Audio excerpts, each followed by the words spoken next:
එන්න සල් ගස යටට එන්න මම සල් මල් කඩනවා. ගසක් යට සෙල්ලම් කරමින් මගේ සේවා කාලය අවුරුදු 20ක්.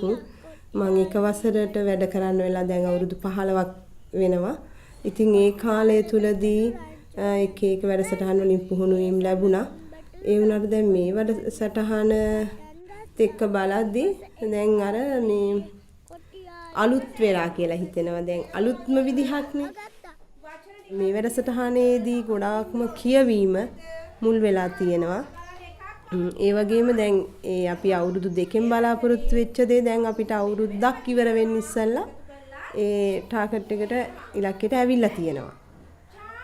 ඊළඟට දැන් ඉස්සර අපි මේ ශබ්දය මුල් කරගෙන ඉගෙනුවේ නෑ. දැන් මගේ දරුවෝ මගේ එක වසරේ ඉන්න දරුවෝ ටික ගොඩාක් වචනේ නිසා දන්නවා. දැන් අපිට මේ වැඩසටහන මුලින්ම රූම් ටු රෙඩ් ආයතනෙන් ගෙනාවහම ඒ ආයතන සම්බන්ධ නිලධාරීන් අපිට ඇවිල්ලා ඊට පස්සේ අපේ තඹුත්තේගම කලාප කාර්යාලයේ අධ්‍යක්ෂකතුමියත් එක්ක ඒව ගුරු උපදේශක මහත්වරුත් එක්ක මේ මැඩම්ලත් එක්ක එකතු වෙලා අපට ට්‍රේනින් එකක් දුන්නා මේ ගැන.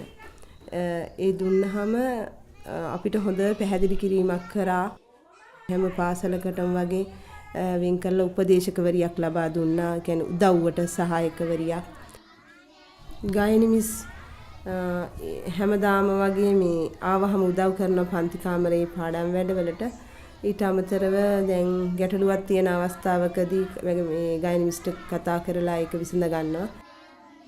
සාක්ෂරතා වැඩසටහන කියලා හඳුන්වන්නේ ලිවීම, කියවීම, අවබෝධයෙන් භාෂාව හසුරවන්න තියෙන හැකියාව එක්කම සමස්ත වැඩසටහනේ අරමුණ දැනුගත් දරුවන් පිරිසක් සමාජයට බිහි කරන එක. සාක්ෂරතා වැඩසටහන අනුරාධපුර දිස්ත්‍රික්කයේ පාසල් 20ක තමයි ක්‍රියාත්මක වෙන්නේ. මට හම්බ වෙලා තියෙන පාසල් 7 පන්ති කාමර තුල මගේ කටයුතු කරගෙන යද්දි මට තේරුණා ළමයින්ට අකුරු ඉගෙනීමේ නියම ක්‍රමවේදය තමයි මේක කියන එක. මේ වැඩසටහන එක්කලා දැන් වසරක් ගෙවිලා ගියාම මට තේරුණා අර අපි සුබගයි කියලා හිතන දරුවන්ගේ ලොකු ප්‍රගතියක්. දවසකට පැයක කාලය තුලදී අපි ආයතන විසින් ක්‍රියාත්මක කරන සිලබස් එකකට යටතේ තමයි මේ ඉගෙනුම් ක්‍රමවේදය හා ක්‍රමපිළිවෙල හැදිලා තියෙන්නේ. එතෙන්දී සිංහල භාෂාව ඉගෙනීමේ ප්‍රධාන ක්‍රමවේදය. ඒ කියන්නේ දරුවෙකුට මේ ග්‍රහණය කරගන්න පුළුවන් ක්‍රමවේද කිහිපයක් යටතේ. එතෙන්දී අපි එක ශබ්ද හුරුව, ශබ්ද සංකේතය, වාක්කෝෂය, චතුර බව, අවබෝධය, ලිවීම කියන මේ සංරචක 6ක් පදනම් කරගෙන ඒකට අදාළ වෙනම වූ ක්‍රමවේදයක් භාවිතා කරලා උදාහරණයක් විදිහට I do, we do, you do කියන ක්‍රමවේදය ඒ කියන්නේ තමන් කරලා පෙන්නනවා, සමූහයක් එක්ක කරනවා, ඊට පස්සේ දරුවන්ට අවස්ථාව දෙනවා ඒක කරන්න. මේ කියන ක්‍රමවේද භාවිතා කරලා තමයි මේ ආයතන විසින් ක්‍රියාත්මක කරන වැඩසටහනේ ක්‍රමවේදය වෙන්නේ. මෙච්චර හොඳට අකුරු ලියන්න පුළුවන් උනේ කියලා. දැන් මේ වැඩසටහනේ විශේෂ දෙයක් තිබ්බහම මම දෙමාපිය දැනුවත් කරාම අද මෙන්න මෙහෙම එකක් තියෙනවා කිව්වහම දෙමාපිය ඉතාම කැමැත්තෙන් ඇවිල්ලා ඒවට උදව් කරනවා. ගෙවල් වල මොන අඩුපාඩු තිබ්බත් ඉතින් අපි මේ දරුවට අඩුපාඩු කරන්නේ නැතුව පුළුවන් තරම් අංග කියන්නේ සම්පූර්ණ කරලා දැන් මෙහි අද දවස උනත් සෑහෙන්න ගොවිතැන් ගෙවල් වල දහසක් වැඩ දමලා මේ දරුවා වෙනුවෙන් අද දවසම හරි කැප කරන්න කියලා ස්ථානෙන් තමයි අද මේ ආවේ. ජනවාරි මාසෙන් අපේ දරුවෝ බාර දුන්නේ. අපිට මේ එක වාරයක් යනකොට දැනුණා ටිකක් ළමයිගේ වෙනසක්. දෙවෙනි වාරය යනකොට හොඳටම පෙනුණා වෙනස. අපේ ආවට තියෙන මහාවිද්‍යාලය තමයි ශ්‍රී සිද්ධාර්ථ මහාවිද්‍යාලය. ශ්‍රී සිද්ධාර්ථ මහාවිද්‍යාලයේ ළමයි එක සංසන්දනය කරලා බලද්දී එක වසරේ ළමයිට වැඩියෙන් ඉදිරියෙන් ඉන්නවා අපේ ළමයි. 10 දෙනෙක් පන්ති ළමයි දෙමාපියෝ තියෙන ළමයි ඉන්නවා. අපි සියලුම දෙනා එක හා සමානව සතුටු වෙනවා මේ වැඩසටහන ගැන.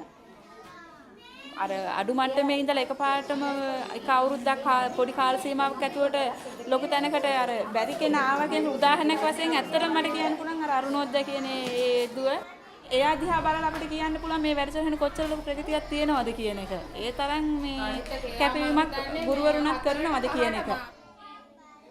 මම ගොඩාක් සතුටු වෙනවා මයි පන්තියේ මේ අරුණෝදයා ගැන. මොකද එයාට මේ මුලින් මුකුත්ම හරියට මේ පැන්සලවත් අල්ලගන්න බැරි තරම් වගේ දරුවෙක්. දැන් මමත් හිතුවේ අනේ මට අවුරුදු 2ක්වත් යයිද ඒත් බැරි වේද කියන මම. නමුත් දැන් මම ගොඩාක් සන්තෝෂ වෙනවා. එයා දෙන අර චතුර බවට දෙන ඡේදය එහෙම එයා කොහොම හරි කියව ගන්න මට්ටමකට ඇවිල්ලා ඉන්නවා. මට ටිකක් වෙලාව යනවා.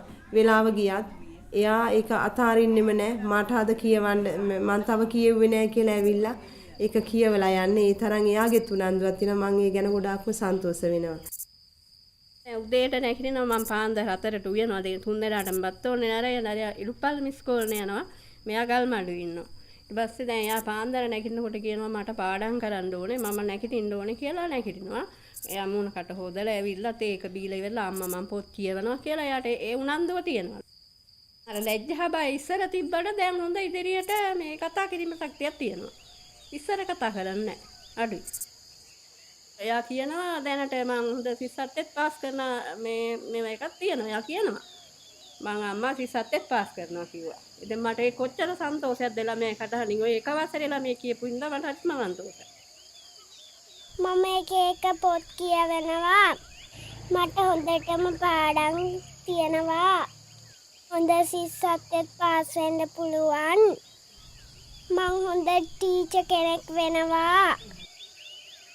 මගේ පුතා කුසල් මේ දැන් පළවෙනි වාරේ වගේ නෙවෙයි ඇත්තටම දැන් තුන්වෙනි වාරේ යන්නේ. දැන් ගොඩක් හොඳයි බබා. මේ අකුරු හරියට දාන්න නැතුව කියවන්න බැරුව එහෙමනේ හිටියේ. දැන් ඉතින් කතන්දර පොතක් උනත් අනින් කියවන තත්ත්වෙ ඉන්නවා. ලියන ඒවත් ඒ වගේ තමයි. ගොඩක් අකුරු උනත් පිළිවෙලට ලස්සනට අර පස්ටෝල් පොතේ ලියන්න ගත්තට පස්සේ කරනවා. අපිට වැඩසටහනින් උපකරණ ලැබිලා තියෙනවා. ඊට අමතරව තවත් දැන් දරුවෝ හැමදාම එකම දකින්නට කැමැත්තක් නැති නිසා මම ගොඩක් විට ගෙදර ඇවිල්ලා මේ ගෙදර වැඩ ඉවර වෙලා රැ වෙලා මේ හිතලා බලලා ඊළඟට දවසට ඕන ඒවා ඊළඟ පාඩමට මෙහෙම කරොත් හොඳයි නේද? ටිකක් අමාරුවක් තිබුණා මේ උගන්වන්න දරුවන්ට අර පිල්ලම් කොටස් අකුරක. ඒ පිල්ලම් කොටස් උගන්වන්න මම එක ක්‍රියාකාරකම් ගොඩක් හැදුවා. ඒවට දරුවෝ හරිය කැමති. ඊළඟ දවසේ ගිහින් පෙන්නකොට අද මොකද්ද මැඩම් ගෙනත් තියෙන අලුත් මැජික් එක කියලා අහන්නේ. එහෙම හරි කැමැත්තක් දැක්වුවා දරුවෝ. නිර්මාණාත්මකව දරුවන්ට කියවන්න, ලියන්න, යොමු කරන්න පුළුවන් දේවල් මට හදන්න අවස්ථාවක් ලැබුණා. මෙච්චර කාලයකට දැන් ශේෂ්ත්‍රයේ හිටියට මේ වැඩසටහනින් අපිව ඉස්සරහට මතුවලා ආවා. මගේ ගෙදර අයත්, මගේ මහත්තයාත් හැමෝම මට හැමදාම උදව් කරනවා. මගේ නෝනා අලුත් දේවල් අත්හදා බලන්න කැමතියි. ගොඩක් යම් කිසි දෙයක් කිව්වත් ඒකෙන් මෙහෙම කරොත් හොඳයි නේද කියලා අමුතු විදියට හිතන්න පුළුවන්. කියන්නේ ප්‍රගතියක් දකින්න කැමති කෙනෙක් තමයි. මේ රූම් ටු රීඩ් වැඩසටහනේ ක්‍රියාකාරකම් එක්ක දරුවෝ පුළුවන් තරම් ඉක්මනින් ලියන්න කියවන්න පෙළඹෙනවා.